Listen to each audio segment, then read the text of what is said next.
আসসালামাইকুম প্রিয় বন্ধুরা, আরেকটি নতুন ভিডিওতে আপনাদের স্বাগত জানাচ্ছি। আমার আজকের ভিডিও ছাগলের টিটেনাস বা ধনুষ্টঙ্কার রোগ নিয়ে। আজকের ভিডিওটি খুব বেশি গুরুত্বপূর্ণ। আশা করি আপনারা শেষ পর্যন্ত দেখবেন, উপকৃত হবেন। চলে যাব বিস্তারিত আলোচনায়। তার আগে আপনাদের কাছে ছোট্ট একটি রিকোয়েস্ট, আমার চ্যানেলে নতুন হয়ে থাকলে চ্যানেলটি সাবস্ক্রাইব করে দিন এবং সবার আগে নতুন নতুন ভিডিও পেতে পাশে থাকা বেল আইকনটি বাজিয়ে দিন। বন্ধুরা, যে কথা বলতেছিলাম, ছাগলের ধনুষ্টঙ্কার রোগ। ধনুষ্টঙ্কর মানুষসহ প্রায় সকল গৃহপালিত পশুর জীবাণু ঘটিত একটি মারাত্মক সংক্রমণ রোগ।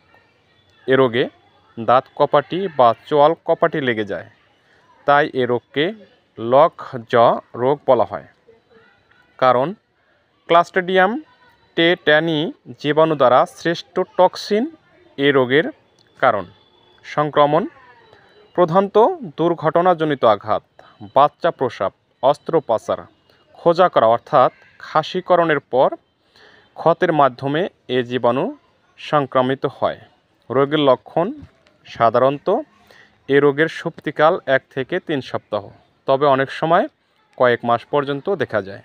মেষ, ছাগলের লেজ কাটা, খোঁজা করা বা লোম কাটার 3 থেকে 10 দিনের মধ্যে এ রোগের উপসর্গ দেখা দেয়।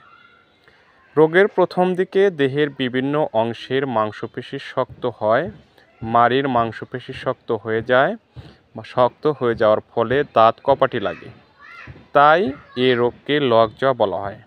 এ অবস্থায় পশু কিছু খেতে পারে না, মুখ দিয়ে লালা ঝরে।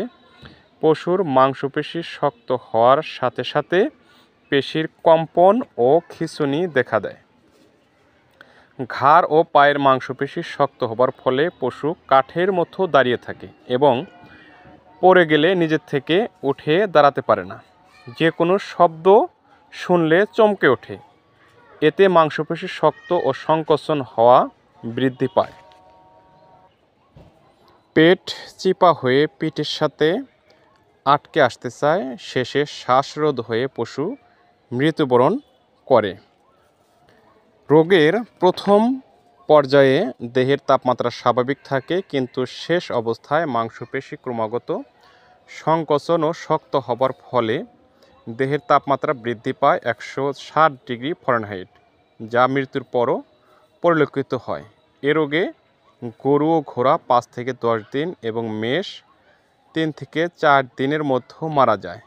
চিকিৎসা প্রধানত 4টি মূল নিয়মে এ রোগের আক্রান্ত পশুর চিকিৎসা করা যায়, তবে এ রোগের চিকিৎসা করে কোনো ভালো ফল পাওয়া যায় না, পশু একসময় মারা যায়। তবে চেষ্টা করতে কোনো ভুল করা যাবে না, চেষ্টা অবশ্যই করতে হবে, চিকিৎসা অবশ্যই করতে হবে।